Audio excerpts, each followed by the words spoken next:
I just want to say welcome to the attendees who are now signing on, and feel free to introduce yourself in the chat and let us know where you're joining from. And I will hand it off to Outwords Executive Director Mason to say a couple opening remarks. Right, thank you, Jack. Thank you, Jack, as always, for managing the controls behind the scenes. Thank you, Andrea Pino-Silva, our erstwhile board member and moderator for tonight's event, all the way from the Florida Keys. And thank you so much to Odalys, Joey, and Louis for joining us tonight. We are truly honored that you agreed to share your stories with Outwords, and that you also agreed to participate in this panel. A quick word about Outwords. We are a national project with the mission of recording, preserving, and sharing the stories of LGBTQ pioneers and elders across the United States. We're based here in Los Angeles. We have a very small and hardworking team, of which Jack is one of our most important members. And as I mentioned before, Andrea is one of our board members. We had a board member meeting just today. And we go out of our way to try to find as many stories as we can from undiscovered or hidden or erased, too often erased corners of the LGBTQ community. This event is thanks to a grant from the City of Los Angeles's Department of Cultural Arts, DCA. They gave us a small grant to interview Latinx or Hispanic artists, visual artists or theater artists or artists in general here in Los Angeles. And we were fortunate to have Luis, Odalys, and Joey agree to share their stories under the auspices of this grant. For further information, you can go to the outwordsarchive.org, and that is spelled the outwords, like spoken words, archive.org. Check out our work there. We've got an incredible number of full-length interviews, fully uploaded with video and transcripts. You can watch to your heart's content. You can get lost. You can do searches, and you'll discover a lot of amazing people from within the LGBTQ community, specifically our elders.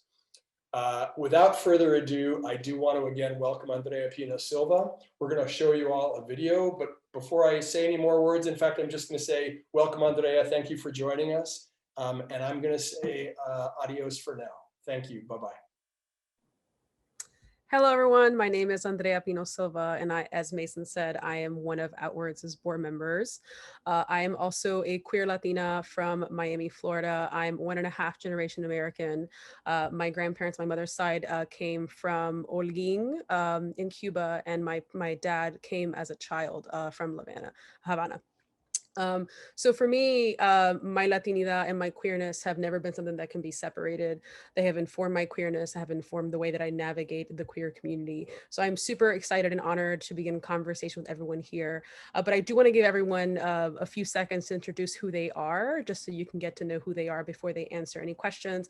So Joey is the first on my screen. If we want to start, Joey, just briefly, who you are, just like how you pronounce your name, which I think is also really important for anyone who wants to ask you a question in the Q&A, and also what defines you, your work.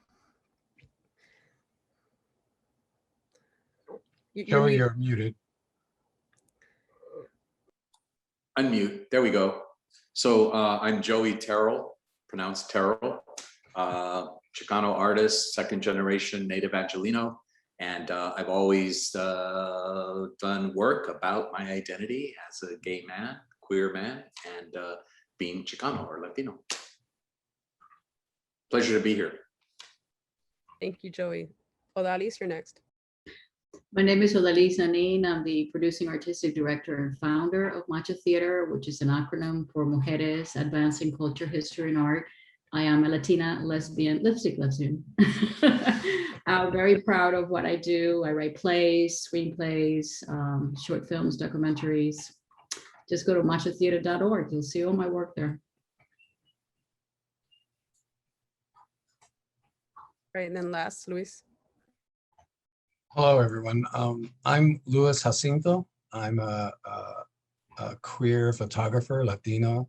My grandparents are from the state of Guanajuato in Mexico, which is the center of the universe, I'd like to add.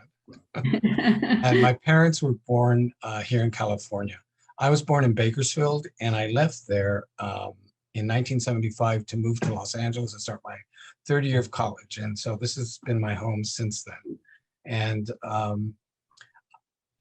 as soon as I got here, I started photographing everything that was in front of me, including myself. And I continue to do that to this day. So if you passed my camera, I probably caught you. Uh-oh.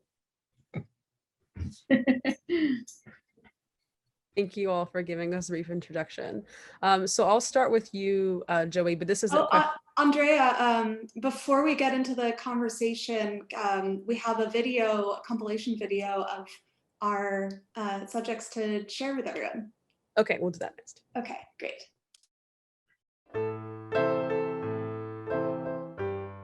I have to tell you that regarding being gay, I already knew. I was never in the closet. I always knew from watching TV. It's like, oh my God, Dr. Kildare, the news reporters like, oh, they're so handsome. I remember, I think I was 3 or 4, but I drew this little drawing of the actress Dorothy Provine. I remember my mom and dad saying, oh my God, that's such a good drawing. And they go, oh, so that's your girlfriend. It's like, no, she's not my girlfriend. I just liked her dress.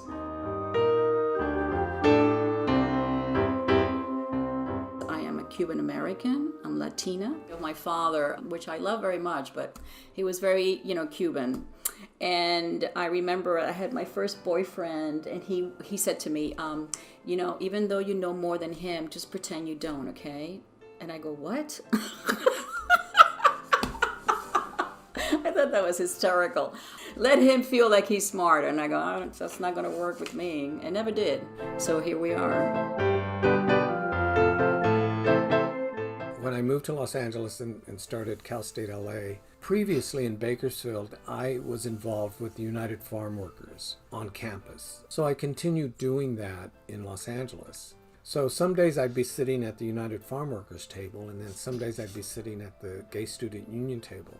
And when the United Farm Worker kids would see me, they were like, what are you doing? You can't be at both tables. By this time it was already 1975. Stonewall happened in 1969. So liberation happened. It was there, it was open, it was done. Now, if people were still denying it, I guess, let them. But no, it happened. The revolution was won. And so I got to sit at both tables openly without fear.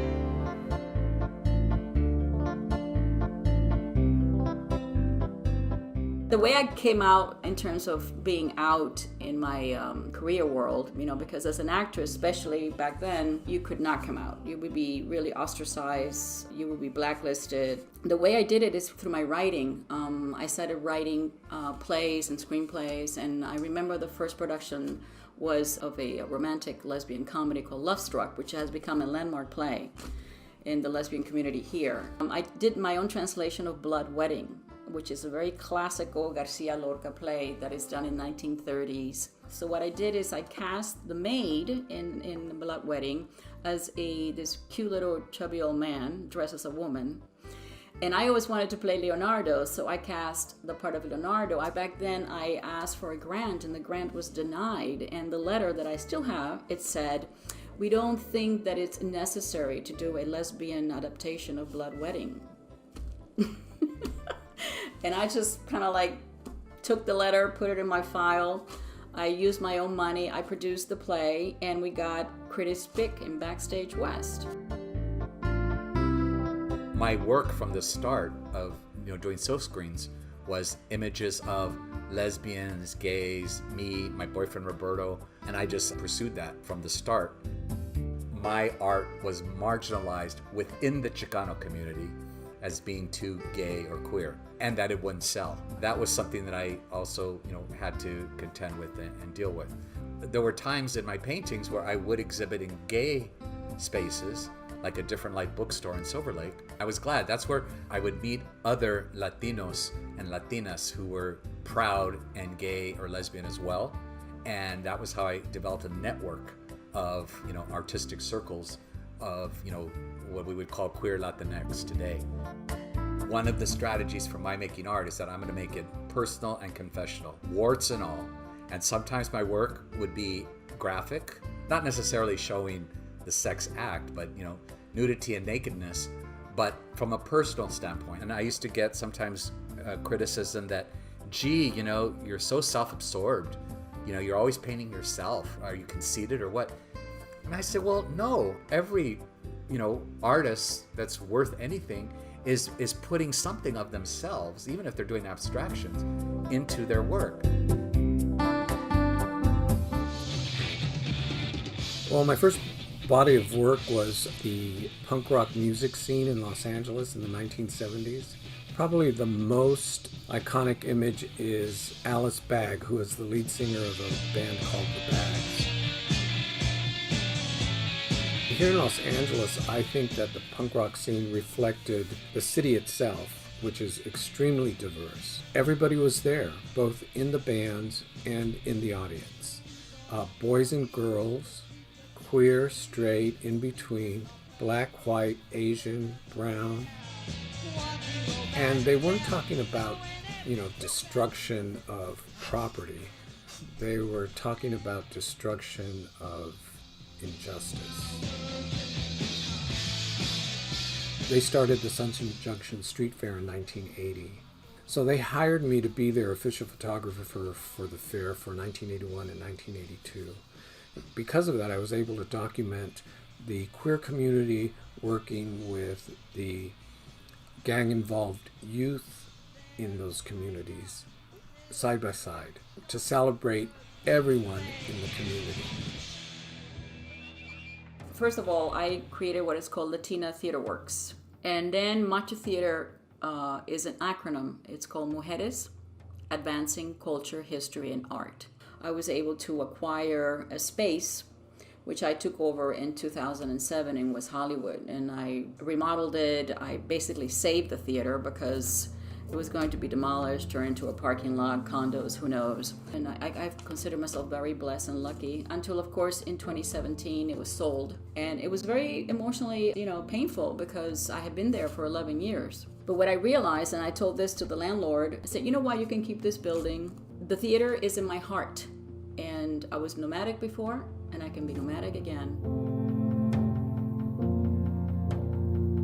But I did and have always thought that there's something about every gay person that is just a little bit different, and I say different in a good way.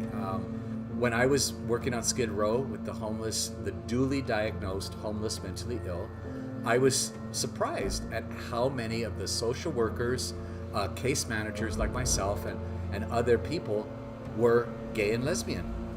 And I recognized that, that same kind of acknowledgement of our difference actually enhances our recognition of and service to people who are different. You have to tell the stories and you have to write them, and they're authentic because they're true to you. They come somewhere inside you, they come from you. I think I've been doing that for many, many years, and I don't think I'm going to change from that path because it fulfills me, you see. I don't do this just because it's a hobby. I do this because it's good for my soul. It's part of me. And I feel that other people out there probably need that as well. And I think that's the case for all of us. We don't realize how important our lives are, our experiences are. And if we don't tell them, they're going to be unsaid and they're not going to be able to help others coming up along the way behind us. You don't need permission ever again. The fight has been won, and it's up to us individually to keep showing that it has been won. To quote the phrase that came out during the AIDS epidemic in the 80s, silence equals death.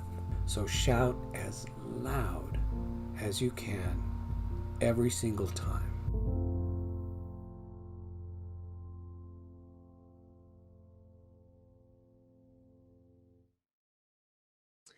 That video is so incredibly powerful, and it's so amazing every time I see it again.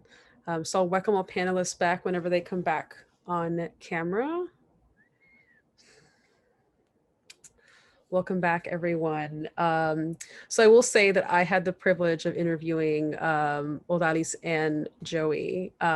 So what I really loved is that some of the parts of our interviews that I love the most were included in that video. But the parts that weren't are among some of the themes that I want to bring up in today's questions, because what they had to say was so powerful that I want everyone to hear it again. But the first question I want to start off is for those of you that are not Latinx, but perhaps those that come from immigrant families. Families are huge for our community, and not just what is a nuclear family, which I argue is a creation of whiteness, because pretty much every other large community of color has this concept of an extended family. But family is everything. It shapes who we are. It shapes who we end up becoming, whether we refuse or nurture what our family teaches us. Families are so instrumental to our growth. So the first question I want to ask is precisely and I'll start with Joey, is what did your world look like when you were a child, and how did your family, both close and extended, shape or impact your connection to art or to your queerness? And this question is open to both Louis and Odalys after Joey. Okay, well, I mean, so I'm going to do a very long story in a very condensed way, if I can. First of all, for my mother and father, my father was an artist, frustrated artist, but he was also an ex-Marine. He suffered from post-traumatic stress from World War II, unbeknownst to me until years later when I was an adult. My mother was a dancer and she loved music. She would sing all the time. So both art and music came from my parents. But by the age of 7, divorce, my mother's had a nervous breakdown. She was hospitalized. But her sisters, my aunts and cousins, all kind of came in and took us in. So my sister and I grew up with extended family, different cousins and aunts and uncles. But particularly my Uncle Rudy and Aunt Sarah were like parental figures to me. And their daughter, my cousin Pat, was the lesbian in the family. She was the tomboy, I was the sissy. And so we bonded, and we have connected and stayed connected ever since. But we also have an extended network, as we all know, our chosen families of friends from high school. We all came out together from high school, and we are still together as friends to this day. And I think that there's a lot of really, really strong familial family relationships that have nothing to do with blood relatives, if that makes sense. Bye. So I'll just leave it at that for now. Luis or Odalys, you guys can jump in next. Well, I mean, I come from a very matriarchal family. My grandmother was like the center, and everybody lived around where my grandmother lived. My grandmother was a channeler, a medium, she was an amazing person, very powerful, very strong. And my father was an accountant, but he took me to the movies every Sunday, so I think I developed this love for movies because of my father, who also sang opera. And my mother was a seamstress, but she was also like a fashion designer. They had like a Creaciones en Sueño was a company that they built in Cuba. And my mother would design all the dresses and skirts and things like that they would then manufacture and travel through Cuba and sell, the merchandise. So it's interesting, when I came to this country, it was difficult because I felt very much transplanted, like from a beautiful, tropical island into Brooklyn, New York was a shock. And my father was very, conservative. That's what he was. So there was not a lot of freedom. I didn't really find my voice until I was 19. And I told him I was going to Europe and I was going to stay there for 2 months, and he almost freaked out. So anyway, that's kind of like a background of my childhood. But it was a happy childhood. It was just very conservative. I grew up in a very large, close-knit extended family. The first house that I lived in as a child with my parents, and I have three sisters. I was the oldest child. In the front was my grandparents with one of her daughters and her children, and then right across the driveway was another aunt with her husband and their children, and my aunt's in-laws, as well as a couple of cousins whose mom had died, and so my aunt took them in. So we were very close-knit, very tight, and like Odalys, I also grew up in a matriarchal family where the women were in charge, and Good. still today. And we still remain very close-knit with each other and rely on each other. And I'm thinking that maybe because the women were in charge, when I came out, I didn't get thrown out of the family. Hmm. Just women are just wiser about that. You know, it's really interesting that you said that. My next question, which Odalys kind of answered, was, you know, a big part, which actually I love this in her interview, is when we think of our elders in our family, and I don't just mean the abuelas and the abuelos, but the elders, las comadre, la tía abuela, all the people, like the people who maybe never learned English. And I always say this, my grandparents never learned English after spending almost 70 years in this country. And I was the first person in my family to go to college. But when I look back, there are so many moments where my grandmother was writing poetry in the kitchen. You know, she was writing little notes that rhymed, that were beautiful, and she never considered herself an artist. And even, you know, you, Odalys, when you're talking about dressmaking, how many, both my grandmothers were beautiful seamstresses, and artwork that they made that they never considered to be artwork. I mean, it was like many, you know, immigrant women, they worked in factories.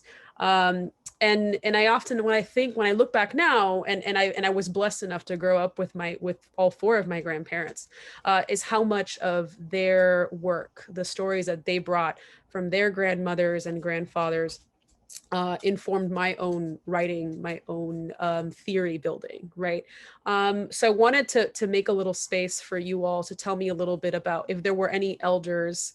I think especially because we're in a space when we're acknowledging the work of elders in our community, if there were elders in your family that passed on dichos, cultura, you know, or maybe even encourage you to pause and fine tune your thoughts and your dreams.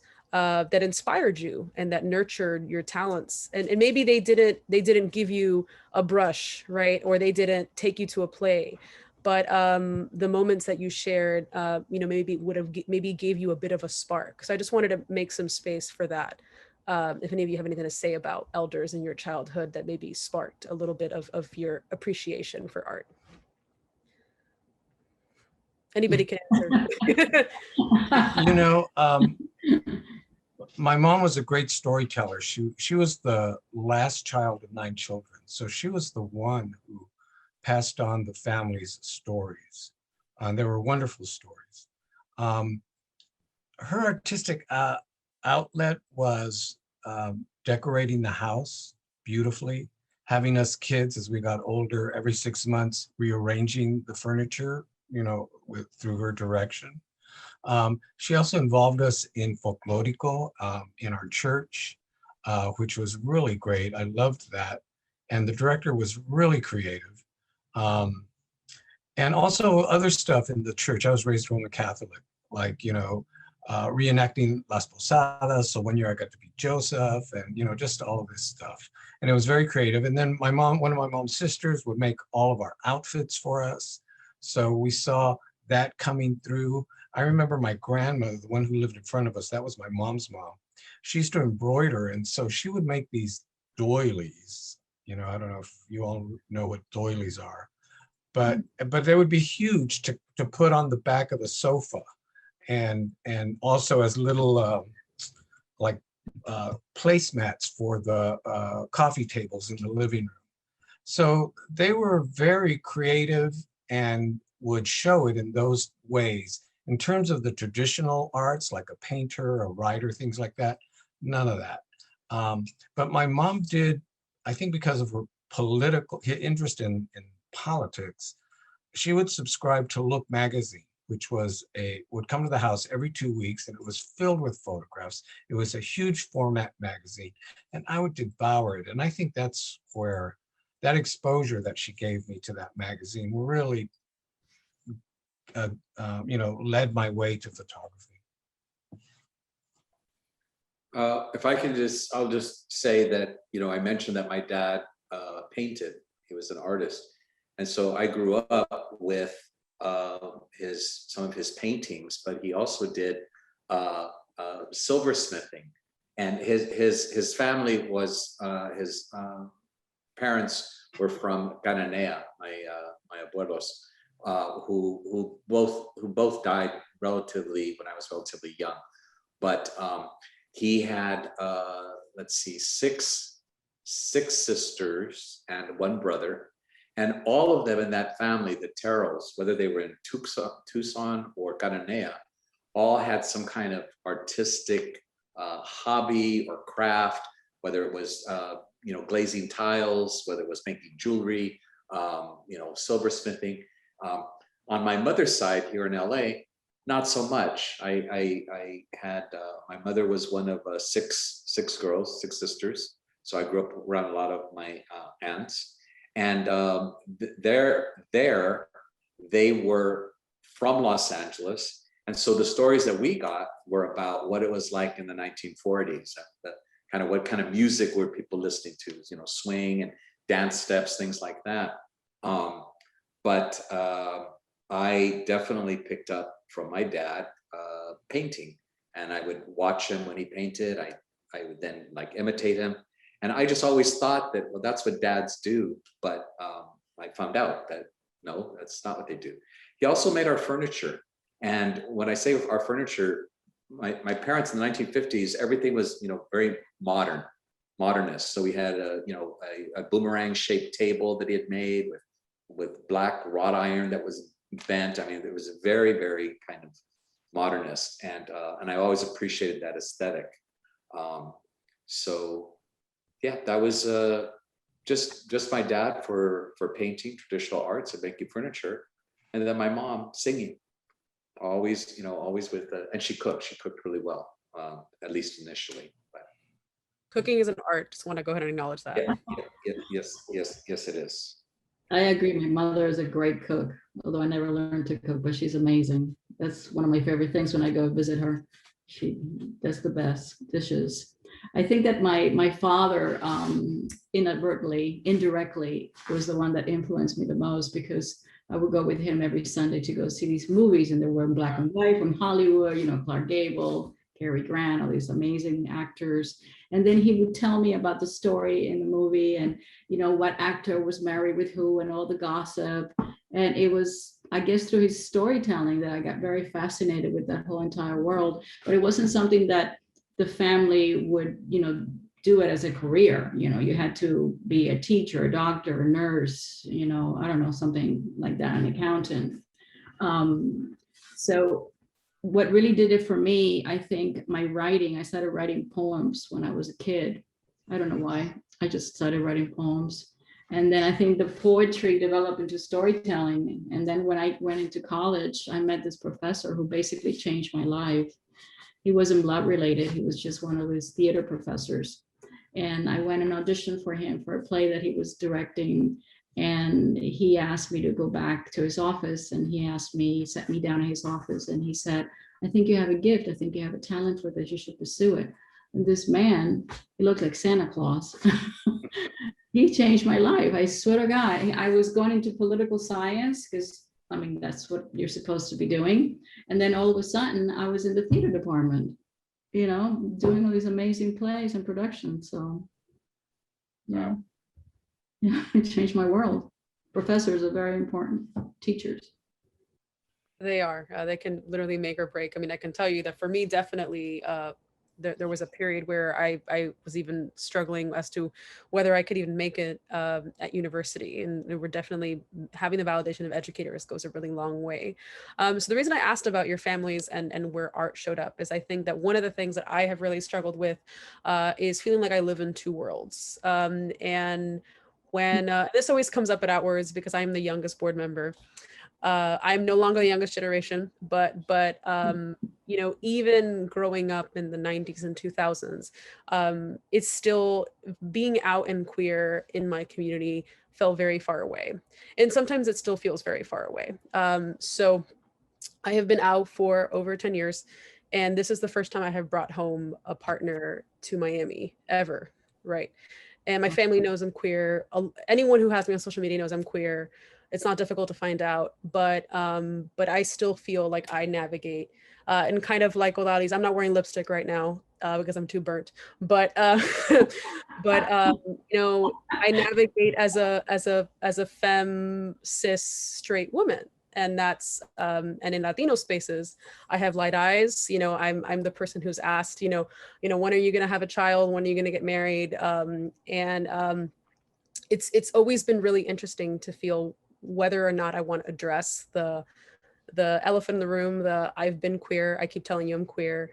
But it's this very real fear of losing your community, right? And then the reverse of it is feeling as if the queer community, especially those that lead the queer community, don't understand this burden of navigating two worlds, right? And I remember I read a really powerful op-ed in a few years ago that was this young Mexican woman who was saying that, you know, she has not come out to her grandmother because her grandmother is the last person that she's connected to her culture.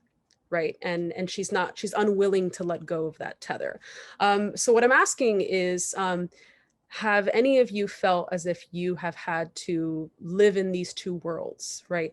You've had to deal with homophobia in the Latinx community. You've had to deal with either completely overt racism or at least a lack of understanding of the Latinx experience in the queer community. And the kind of the bigger question is, you know, do you feel as if you found spaces where you can be your full self, where you can be fully Latinx, fully queer? And what's that been like for you to be able to find those spaces?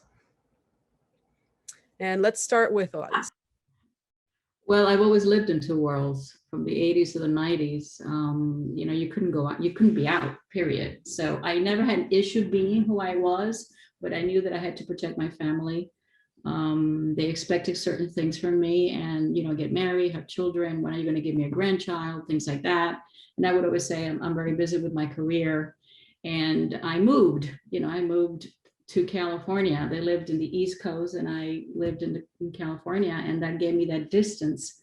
But every Christmas I would go home and the first question out of their mouths would be, so who are you dating now? And I would just say, this guy. You know, I'll have a picture in my wallet. This is the guy I'm dating, and that would be it, the end of the conversation. And then we can move on and, you know, talk about something else. But yeah, so I navigated those two worlds. It was not easy. I remember one time when my parents came to visit me and I had a roommate. It wasn't my roommate, she was my girlfriend, but, you know, I couldn't really say that. So it was very interesting to be able to do that, because you do it. I wasn't really doing it because I was ashamed of being who I was. I was doing it to protect them because I knew they expected me to be this image, this Latina woman that they had brought up to be. And I knew that I would disappoint them. And so it was a way of protecting their feelings. And finally, when I decided to come out, I came out through my writings, which is very interesting. My writings and my plays gave me my strengths and my voice. My voice to say, you know, this is who I am and this is what I read about, and I'm very proud of it. So I hope I answered that question. It was very long. I'm struck by, you know, what Odalys is saying about, you know, having and yourself, Andrea, about navigating two worlds. In some ways, I always just navigated my own world, and perhaps because a couple things. One, there's a generational thing. I'm second generation, very pocho. So I wasn't raised speaking Spanish, but you know, I can order pretty in a restaurant pretty well. Also because my father went away for a period of time from the age of 12, and my mother had mental illness, our roles were reversed, where I became the caregiver to my mom, in a sense. Even though she was working and functioning, I had to make sure that she continued to function.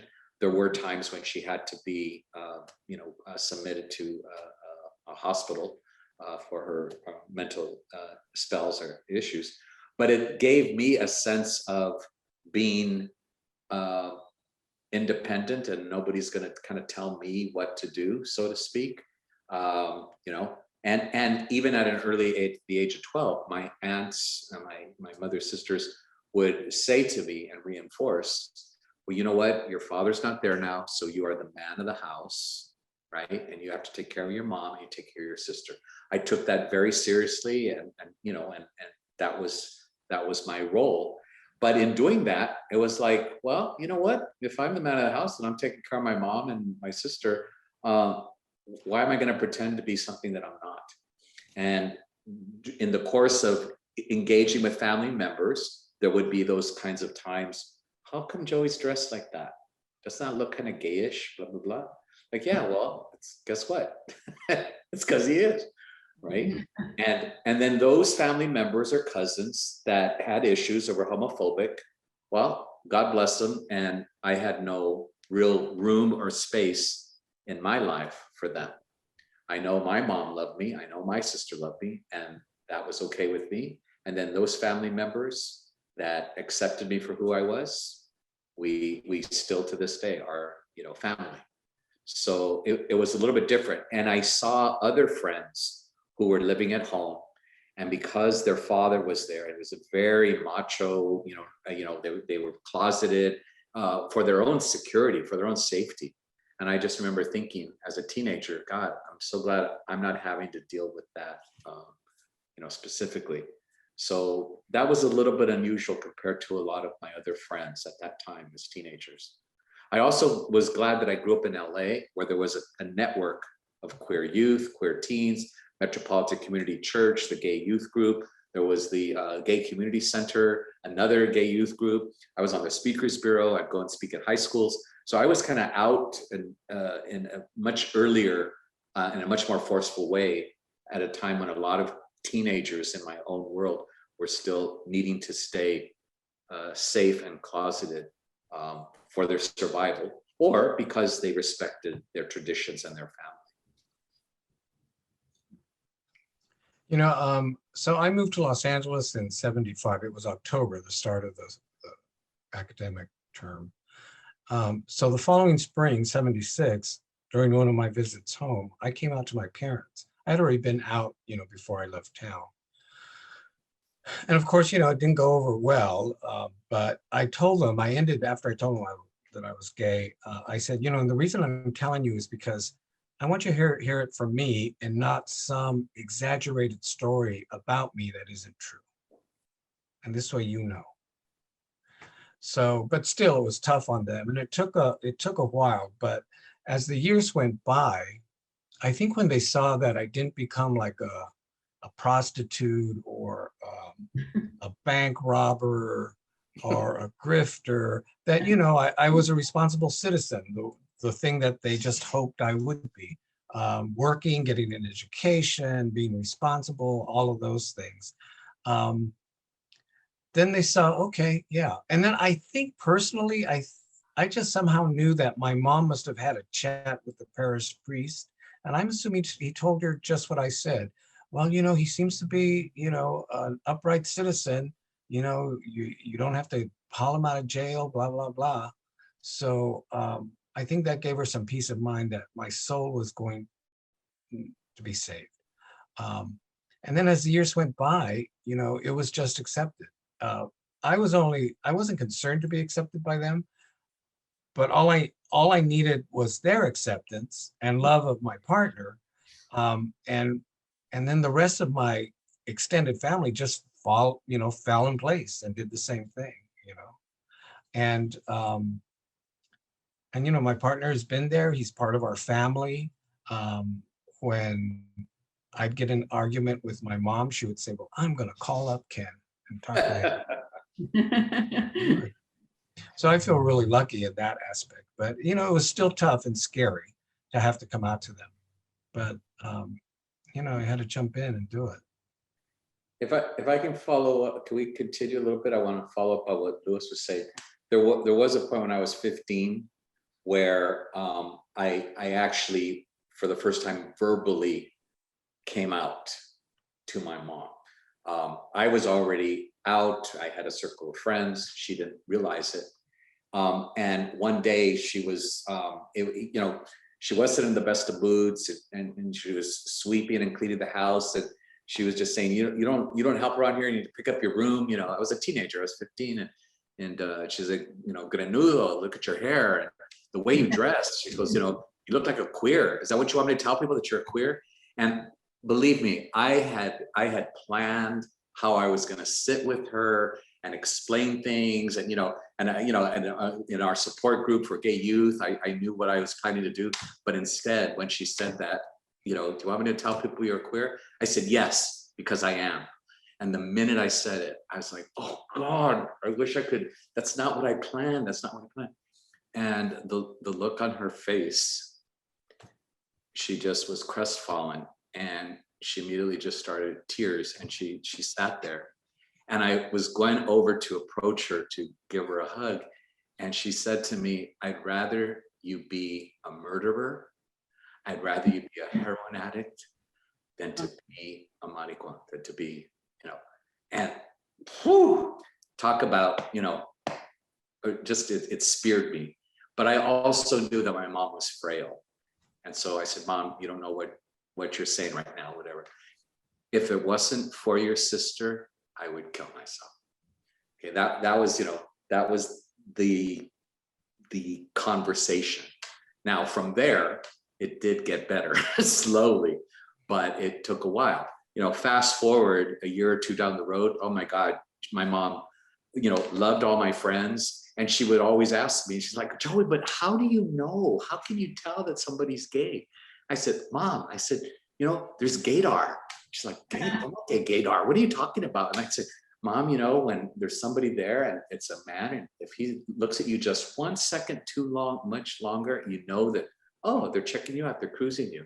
She's like, really? I said, really? So we go to restaurants and we'd be sitting there, and the waiter would come over, we'd order, and I go, Mom, the waiter. What? How can you tell? How can you tell? And I said, just watch, you'll see. And, you know, so she ended up actually learning about and appreciating, you know, my gay circles and friends. And in fact, when I was, I actually went with my friend to her high school prom, Sacred Heart High School prom. And I came out in my bright yellow Port-au-Soie handmade tuxedo, which was like, you know, very glitter rock. I had my David Bowie haircut. And I said, well, what do you think, Mom? And she said, wait, one last thing. And she went to the bedroom, she came back out, and she brought out purple eyeshadow. And she put eyeshadow on my eyes. And I would, you know, she couldn't have done anything better. I was like, cool. So there, I have seen, you know, the real change from somebody that's just doesn't understand at all to an acceptance and love. So anyway, I just thought I'd share that. That was a coming out. Joey and Lois, you guys were very brave, because the way I came out to my parents, I wrote a letter. I wrote a letter. Oh. I wrote a letter to my father when I was visiting him in Miami for Christmas, and I put it on the dresser and I left. And so when I came back, I figured he had read the letter and he was waiting on the sofa. He says, come over here, sit next to me. And so I'm like, oh my God, you know, I was like really like, you know, scared. And I said next to him, and he said, I read your letter. I go, yes. And he says, I always knew. It was your mother who didn't believe me when I told her. and you know, it's funny because he said, you know, I love you, you're my daughter no matter what, just don't go out public, okay, about it. And I said, no Daddy, I won't. So it's interesting because what happened between my dad and me is that we became like best friends. Like I would pick him up Yeah. Say, hey, Dad, what do you think about this? You know, and I would talk about, you know, girls and dating and all these things. And he would give me his like advice, and it created a whole new world between my dad and me. So Yeah. cool. But yeah, I couldn't say it. I had to write it. You know, what I think is really interesting is I've heard so many stories where I think a lot of the fear that we have, or even the responses that our family members have, are not even things that they think, but it's what they're told they need to think. Right. I mean, kind of just like you, like, well, at least like I was just so paralyzed by fear, and then like it just became a like, okay, and then we kind of just moved on from it. I mean, even my abuela, it was like, ah, okay. Like it was like, you know, it really wasn't anything huge. I mean, the same comment of like, oh, we always thought that no one was good enough for you because you were focusing on your career. You were going to marry your career, which is also not wrong. But like, you know, that was basically it. It was that like people kind of assumed that you were too focused on something else, and then eventually it all ended up making sense.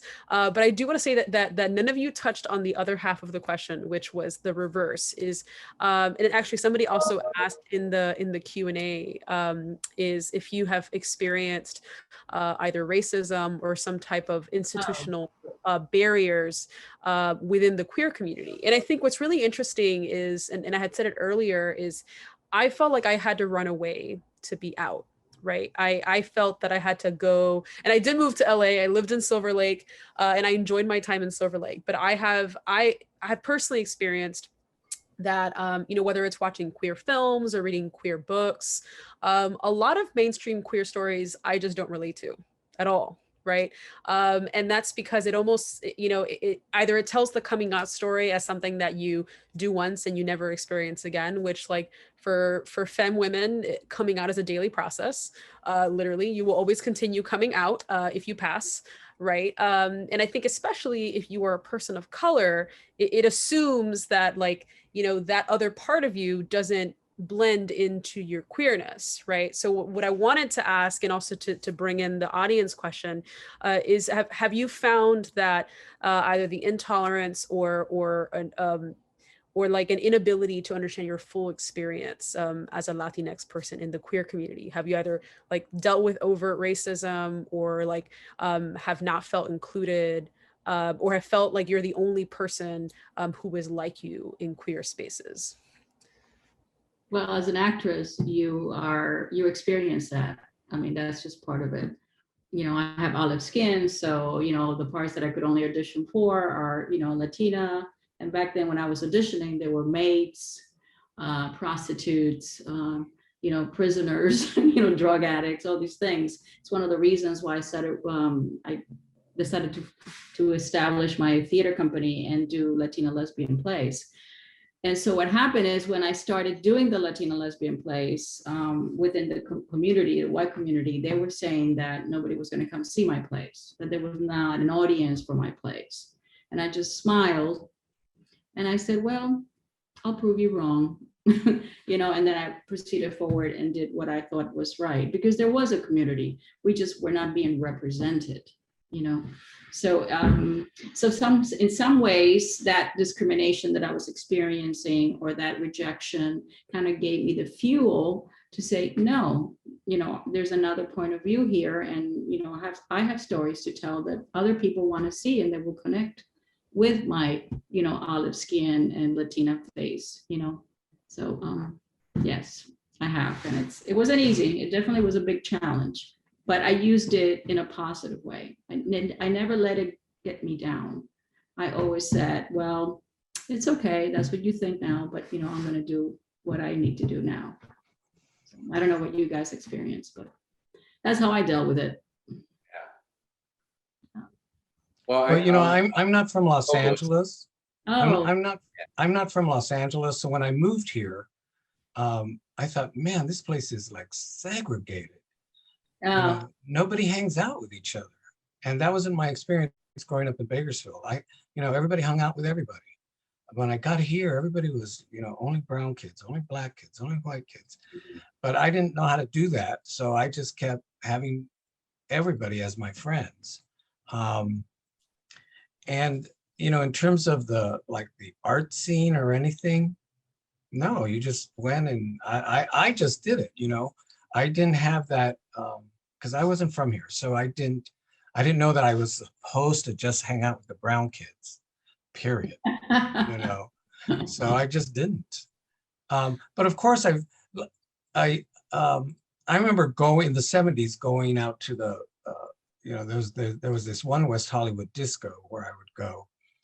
And I remember one time, me and my friend Victor, who was from Bakersfield, living here now, said they were going to let him in, but they didn't let me in. And so I turned to Victor, I said, well, I guess it must be white night here tonight, you know? So we both left because, you know, they weren't going to let me in because I was brown. That was real clear. And that disco was notorious for that. But if there were barriers, I don't know. But in the 80s, I did get involved with a Latino queer group called Gay and Lesbian Latinos Unidos that was active through the 90s. And that was a space that was safe, and you know, we were mostly social, but we were doing some community activism as well. But even the Sunset Junction Street Fair was mixed, you know, and that's where I felt comfortable, where everybody was there, even the punk scene, the original punk scene in the 70s. It was all mixed, and that's where I felt most comfortable with everybody there, you know. It was odd to just only be around brown people. Not odd, but just not what I was used to.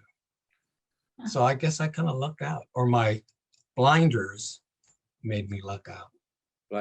Blinders. No, so, you know, to me, obviously, I've come to accept and understand that within the gay community, particularly in the 70s and 80s and into the 90s, that, you know, the white male, gay male community, or the white community, was a reflection of the dominant culture. So they brought with them their own little, or maybe deeply rooted prejudices, biases, assumptions, etc. Right? At times. Where I would experience that was more on a smaller, subtle kind of level, where I remember one time, this is a gay white man, and I don't think he even realized or recognized the inherent subtext of what he was asking. But he was looking at my work, and it was at a different light bookstore, and it was a great little opening. And he said, I notice you only paint, you know, people with dark hair. Why don't you paint people with blonde hair? And I was like, because I'm painting people that I know and people in my family. Like, would you have asked that of someone who only painted blonde people, right? Like I did mention that to him, but it was, oh, like, so, you know, I recognized that, you know, he needed to have a little bit of enlightenment about his own biases and prejudice. Then there were also things where in the arts community that I, again, mistakenly made assumptions about them being more open and accepting of diversity in people. When I would show my work to try to get into a gallery, that it was usually along the lines of a rejection that said, you know, I just don't see how your artistic strategies fit into our curatorial programming at this point. But I knew what that meant was that it was like too brown, too gay. So I had 2 marks against me. Just saying. But again, I mean, similar to Odalys, I just like took that like, you know what? Okay, time to move in another direction, keep on going. So, and like similar to Lewis, I joined Viva, the Gay and Lesbian, you know, arts organization. That's what we called ourselves back in the 90s. And it was the greatest experience. And I got to meet all kinds of, you know, writers, poets, playwrights, painters, sculptors, and it was a blast. Thank you all for sharing. We actually have a really interesting question in the Q&A, which I'm going to go ahead and read out loud. Sure. We have 2 Cuban Americans and 2 Mexican Americans. Can the panelists tease out some of the subtle differences between these 2 cultures, which oftentimes get lumped together as Latinx, particularly in relation to how they respond to queer people and queer sons and daughters? So I want to say really quickly, Odalys is only the 3rd queer/lesbian Cuban I have ever met. Okay, ever, right? And I'm serious, right? And for me, and I told her this during my panel, it meant a lot for me to talk to, I mean, she's not really an elder, right? But we're just gonna, for the purpose of the interview, to see somebody who has lived her life and has continued to be open and is still part of her culture is, to me, really meaningful. And I can tell you that when I worked at the National Center for Lesbian Rights, and I found out that one of my colleagues was also a lesbian Cuban from Little Havana, I was like, oh my God. And I say this because I had never met someone that looked like me, that spoke like me, that could be both parts of who they are. And again, even as an adult, it still made a world of a difference to me. What I do want to say is that me, myself, and just speaking from this question, just reading it, is that I have an immense amount of privilege as a Latinx within the Latinx community. I pass as white, as straight, as able-bodied. I can assimilate, right? I can assimilate into becoming an American, which of course is becoming white, right? It's something that was entrenched in my education as a child. And I didn't think about it then, right? I didn't think that when abuelo told me, quédate con la cabeza abajo, he meant pass, he meant keep quiet, he meant work hard and no one will notice you, right? And it's really now that I have done some very intentional unlearning of the amount of anti-Blackness in my community. I knew it was there. The overt racism was always there, but the anti-Blackness, both within my community and within my family, I was the only one with light eyes in my family. And even my sister, who was not much darker than me, my cousins, anybody who was darker haired, just a little bit darker, still olive, but a little bit darker, were treated differently. Right. And I think it's so important for us to talk about the anti-Blackness in our community and even just the dangers of combining all of us. Like there are certain really beautiful parts that bring us together: language, shared culture, and food.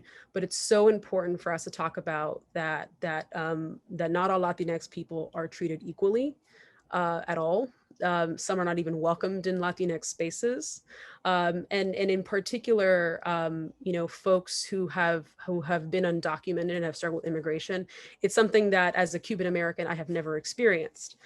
My father was given asylum, right? And that experience, I don't know what it's like to be a queer person seeking asylum right now as a Latinx queer person. So I think it's something that, that's just my 2 cents, just because I think that, and I'm sure all of you have felt this way, is that when someone finds out you're Latinx and you're in a queer space, they expect you to speak for everybody in the community. And it's always difficult to explain. It's like, there are so many countries that are included as Latinx. Brazilians are, and they don't even speak Spanish, right? Maybe we all like rice in some capacity, but it's so important for us to take up that space and challenge it. But I can assume that you all have been in that space where you have maybe been either played somebody that's not the country you're from, or people have asked you or assumed that you are something that you are not. So I wanted to just say a little bit about that, because that's my own personal experience. But I wanted to hear if you guys had an answer specifically for that, about if either you've been lumped together as another being part of another community, and kind of that importance in making space for what the similarities are, but also what the important differences are. Well, I can share just some things, and there's multiple things come to mind in this question on a variety of levels. First of all, I have to say that, when I was like 11, 12 years old, back then there was no internet. So everything was, I had to research and look. I looked up in the dictionary the word homosexual, and I said, oh, that's who I am. And I think there's some homosexuals in New York City, a place called Greenwich Village. I think there's some in San Francisco, but I don't know that there's any in LA. And I don't think there's any Mexican gay people. Well, within a few years, in my teen years, I realized I was wrong. But within the Latino culture, I have sometimes been perceived as being, oh, you're too pocho, you're too Americanized, both by Mexicans and other Latinos. And it doesn't always necessarily mean that it's a negative experience. It just means that it's an opportunity to engage, in a conversation. And as I would explain to folks, I said, wow, that's a shame you don't speak Spanish. I said, well, I'm sorry I don't speak the chosen, European tongue. I don't speak Spanish, I speak English. I said, we grew up in the barrio, we grew up in East LA. We were all Mexican, but we all spoke English to each other. I mean, without even it wasn't a conscious, oh, I am choosing not to do something. But the other thing is that at various times, especially when I was younger, if I was clean shaven, shaved off my mustache, and my last name is Terrill, it's not a Hispanic last name, I was sometimes perceived as white by other white people or sometimes other Latinos. And I would hear, or they would share with me things, either it was, or sometimes being assumed to be heterosexual, men who would say something about women, like assuming that I would agree with them because I must be a straight guy, no, but also about being Latino. Oh my God, look at that dumb Mexican over there. Oh, excuse me. They thought they were safe to say that to me because I was being perceived as white. Or sometimes I would hear slurs against Asians even.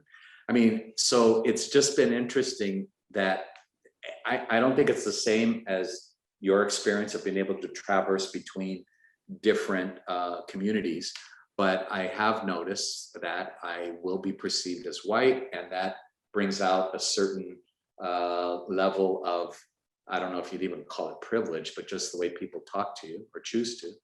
And when I'm not perceived as white, when I had my big bigote, my mustache, oh my God, people would be afraid of me, and it's just interesting to me. Also, I moved to New York in 1980.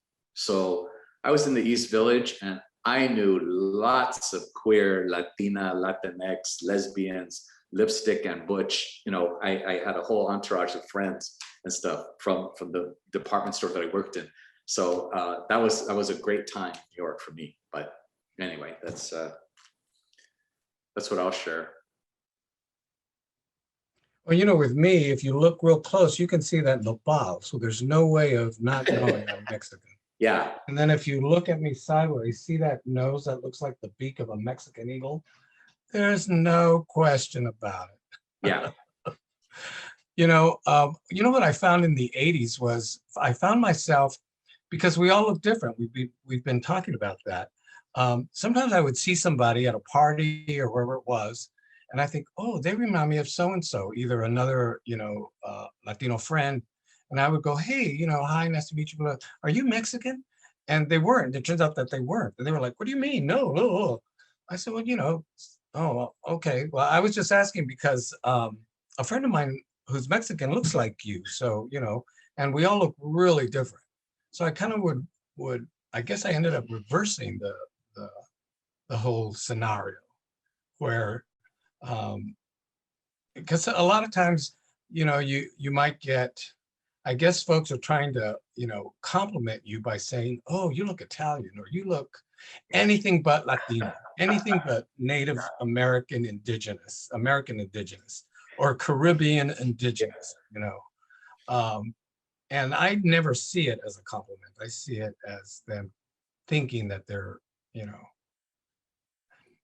Well, I always saw things like that. It's more reflective of themselves than it is any kind of aesthetic reality. It's their perception reveals their own biases, right? Yeah. If somebody would say, well, you could pass for Italian, thank you, I think, and I probably have some Italian blood in my big toe, but that wasn't important to me. Yeah. But I had my third grade teacher was Cubana. I loved her, Mrs. Sierra. And she was this, she had this big head of hair. It was all gray, and she wore red lipstick. And she was very wet. She was very light skinned. She had a very thick accent, and I just loved her. And we knew that she was Cuban. We just knew, we knew on the map where Cuba was and all of that. And then in the 80s and 90s, when I was a part of Gay and Lesbian Latinos Unidos, there were a ton of kids that were from all, different, Latinx backgrounds, Puerto Ricans, Peruvians, Guatemalans, all of them, just every. So we were just, one more time, I was just mixing with everybody. I didn't know that we weren't supposed to. One more time. One thing that Andrea mentioned here about when the question that was asked about the differences between being Chicano or Mexican and Cuban. I mean, there's one that I think is fairly obvious. It's no great news, but particularly back in the 70s, when I was involved with La Huelga and as a volunteer for the farm workers, right, an immigrant community, I did meet Latinos who were Cuban, and they were visiting from Florida, and they were totally anti-Castro. Their politics were much more right of center, and they were not necessarily embracing of my, que viva la huelga, like I was of the earth, and they were, totally more right-wing in their perspective. Even if I thought they were hot, I was like, oh my God, Cuban men were just gorgeous to me. But anyway, that's another story. Well, Odalys, I don't know if you had anything to say. I will say also a really funny one to me is spice tolerance. That one's hilarious. Where and I brought this up at dinner, I kid you not, where we went to Taco Bell. My mother said quesadilla with no spice. I'm like, there's no spice in this thing. Like, yes, there is. You watch. And the receipt said like minus sauce. And I'm just like, okay, but like that's the thing. And then people always say like, oh, I don't understand how like Cubans don't like spicy food. I'm like, yeah, because like a lot of our tribes were literally wiped off the planet. Like, so like our indigenous roots were completely wiped out. I mean, they still somewhat exist, and there has been some tribal activity now, but like we don't, I mean, there's dichos that when you really think about it, they're clearly not Spanish, so they must be indigenous, right? But that incorporation of spices, it's oftentimes just not part of our experience, right? And that's the thing. And also with a lot of us that are light skinned, again, it's not as much of that connection to indigeneity, which is oftentimes a very common story for not just Cubans, but a lot of folks in the Caribbean, right? So like that's something, but a lot of folks just have to even understand this kind of bigger conversation of indigeneity and African influence, folks that were displaced and brought in as slaves, and that impact in Latinidad. It's not a uniform experience, but I think that just, it's also understanding that like we've been grouped into a category, right? But anyway, I don't know if you had anything else you wanted to say, Odalys, about the differences and being grouped into a category that's not who you are. You're muted. Yeah, sorry. No, I was going to say that Latinidad is really a culture, is a beat, is a rhythm that you are, I don't know, you taught how to dance in a certain way, how to say things in a certain way, how to cook in a certain way. It's Latinidad para mí es una cultura, it's a culture, and we come in all different kinds of colors. And that's because we are a mixture of European, and indigenous, Blacks, and criollas, es lo que somos nosotros. Right. In terms of, I have a lot of Mexicans. They love very spicy food, but I like spicy food too with my popcorn, and then, los Cubanos, they put a lot of garlic in their food. I can't eat all that garlic. I just, it's a lot of garlic. But I think the core thing, because when I first got to this country, my father put me in a summer school, and we had a bilingual teacher one-on-one, and that's how I was able to learn English in one summer. And I remember that I wanted so badly to fit in, to not have an accent when I speak, to just fit into this whiteness, right, that I was supposed to be in. And it took me many, many years to realize that what made me special was my culture, and the different way that I spoke, the way that I danced, the way that I expressed myself, that was unique. And it took me a while to realize that that was an empowering tool that my culture, Latinidad, gave to me.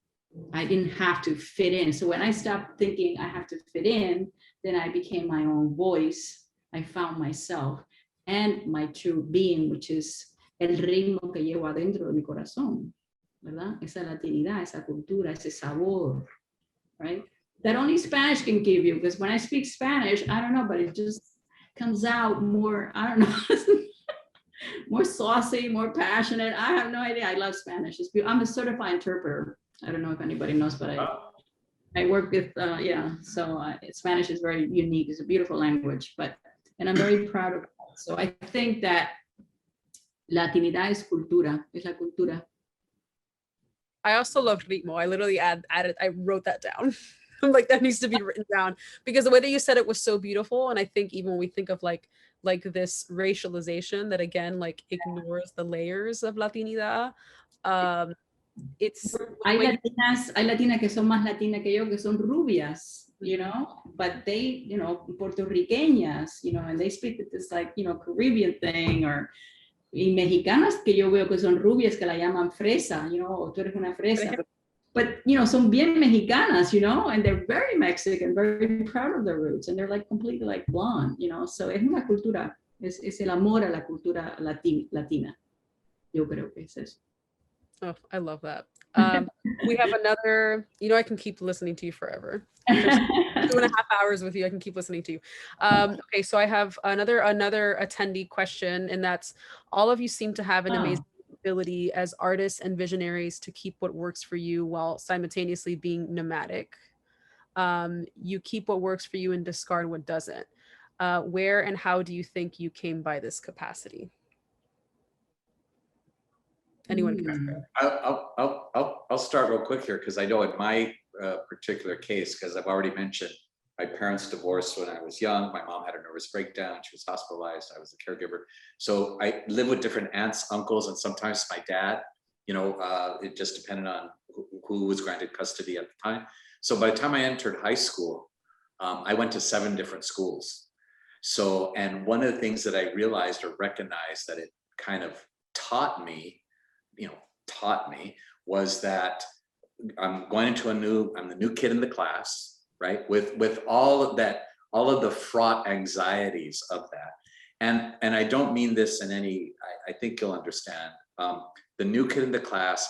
And, when you're in 4th grade, 5th grade, 6th grade, I was kind of considered handsome, or, the cute boy, the cute new kid. So I had all these girls, like gravitating towards me and stuff.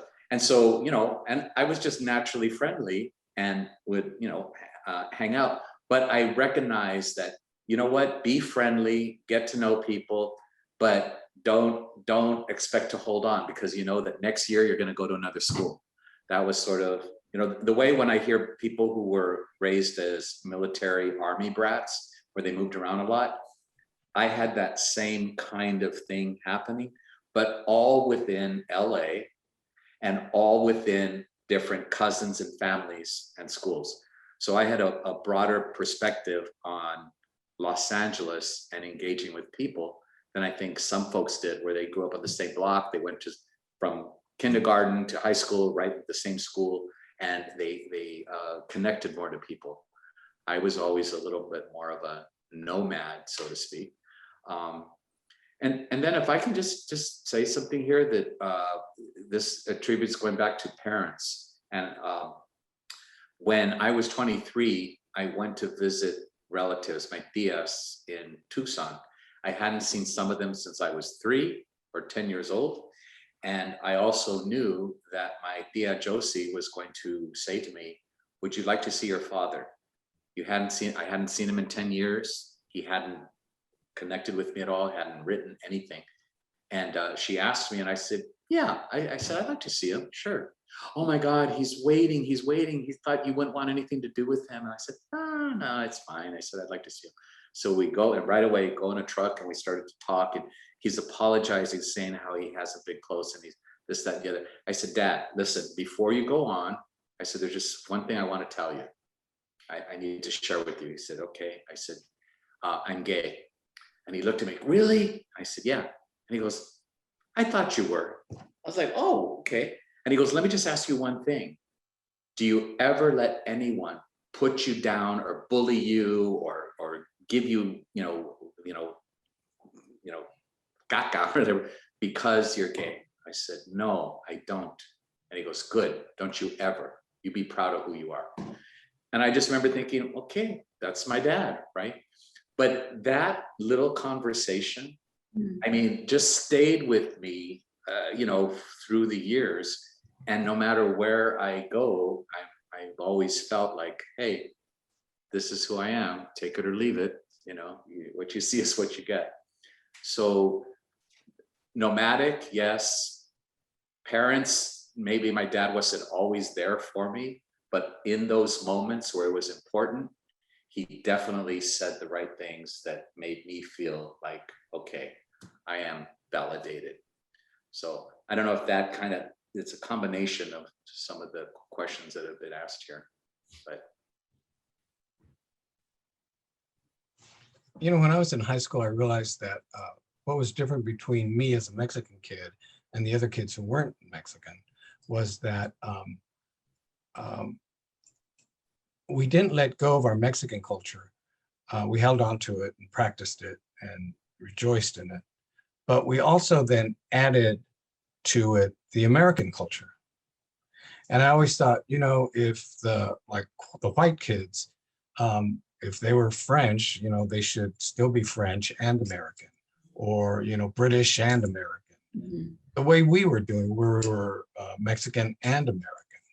And I thought, and I think they'd be richer. So I never was discarding things. I was always adding things. You know, it wasn't a question of discarding, but adding, you know, and being richer for it, you know, emotionally, spiritually, all of that.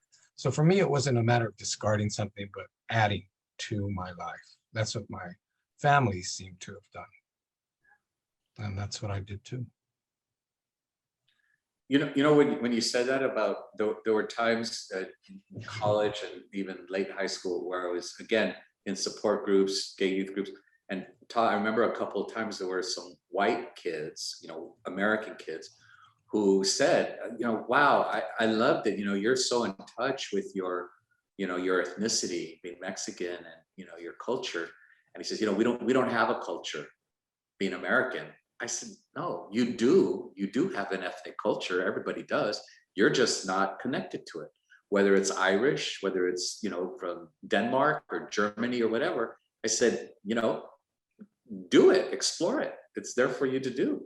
I mean, so that was a similar sensibility back in the day that I recall, where I felt we were in touch with our culture, and there were like folks and kids that were just, it was all about being American, even though we were all listening to Motown. So.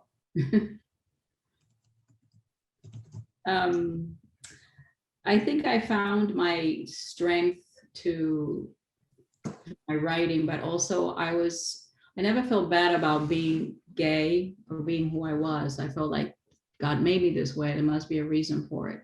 So to me, telling the stories and the experience and sharing that with the audience became very important to me. It was like my passion. Like, you know, stories like, you know, Garbo's Cuban Lover, Papa Mercedes de Acosta, you know, stories about Frida Kahlo and her bisexuality and Frida's Stroke of Passion. And also, you know, the one that I'm going to be remounting is The Nun and the Countess in October. And that's about Sor Juana Inés de la Cruz and her relationship with this countess. That is the only reason we have all of Sor Juana's work, is because this countess went back to Madrid and she published it within a year. And so these things that happened in the past, I love history, by the way, is I think it's what really gave me the strength, or I don't know, the urge, the passion to do the work. It was important to me to get it on the stage, because it's not just about writing it.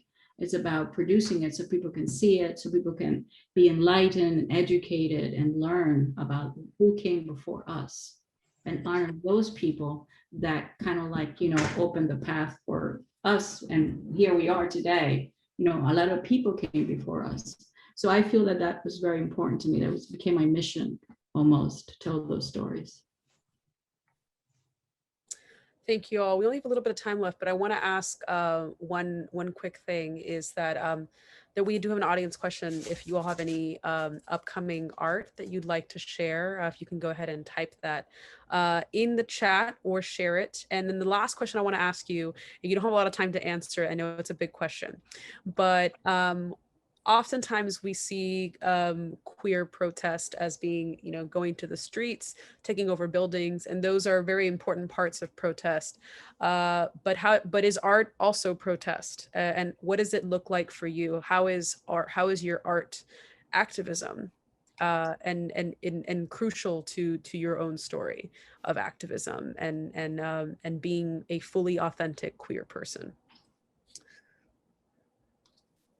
Anyone wants to answer that question briefly, fortunately? I think all my plays are in a way activism, is social change, is educational, historical.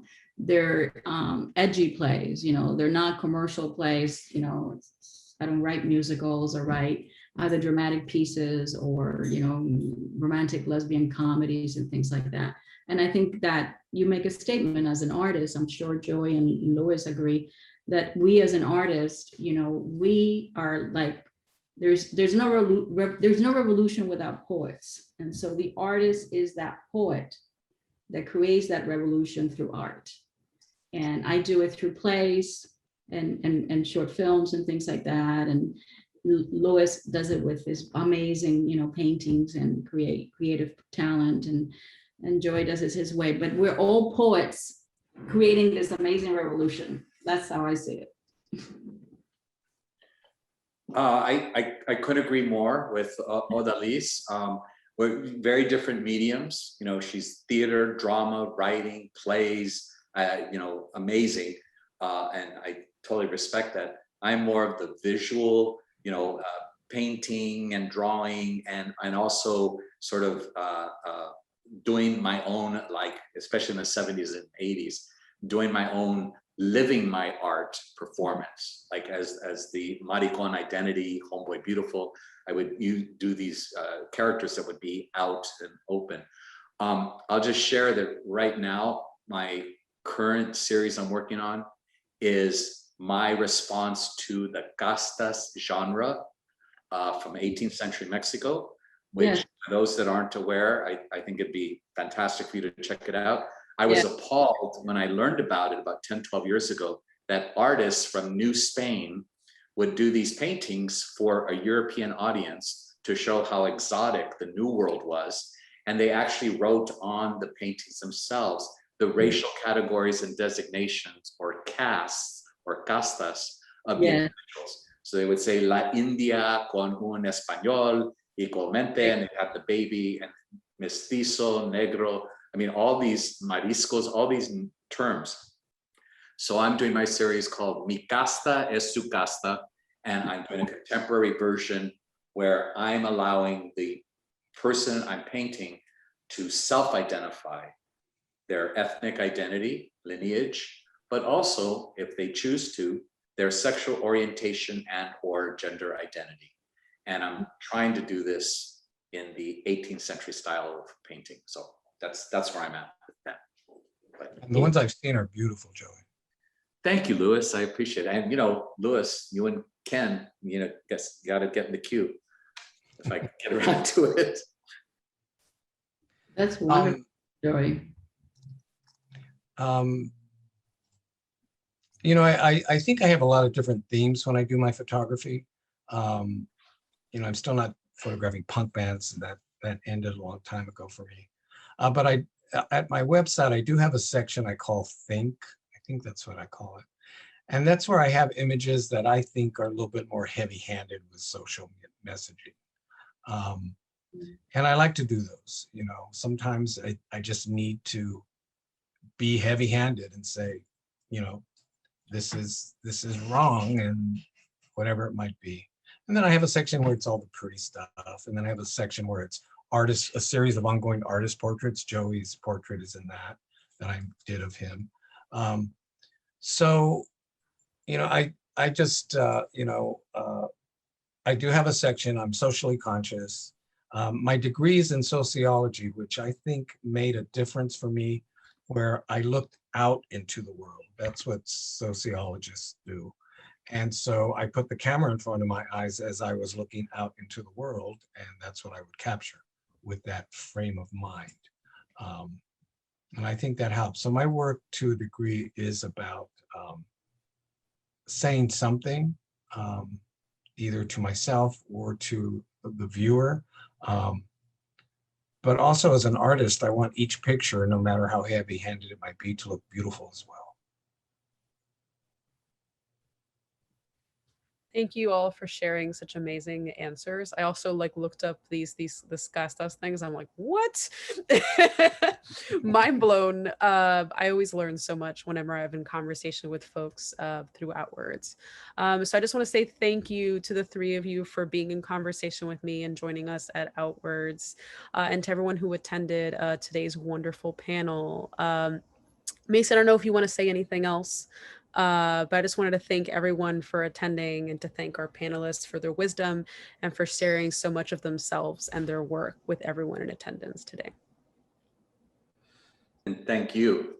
Yeah, Mason is not coming back as a panelist, but I just wanted to second everything that you said and how amazing this conversation has been to be a fly on the wall for, and just so much gratitude to the four of you for joining and sharing all this with us.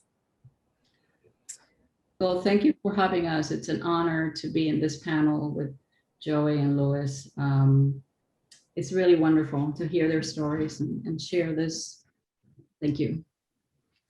You know what I think is great about this is that, and again, this is obvious, but it's, queer Latinx, elders or artistic community. And every one of us is so unique and has our own story, our own tradition, our own ways. And I think that's the beauty of this, that, yeah, we have similarities, but boy, are we definitely unique individuals in our artistic output. Thank you. Yeah. Yeah, thank you all. And thank you to all the folks who zoomed in to hear us and see us. All right, thank you all so much. Have a great evening, everyone. Take care. Bye-bye. Bye, Bye, all. everyone. Good night.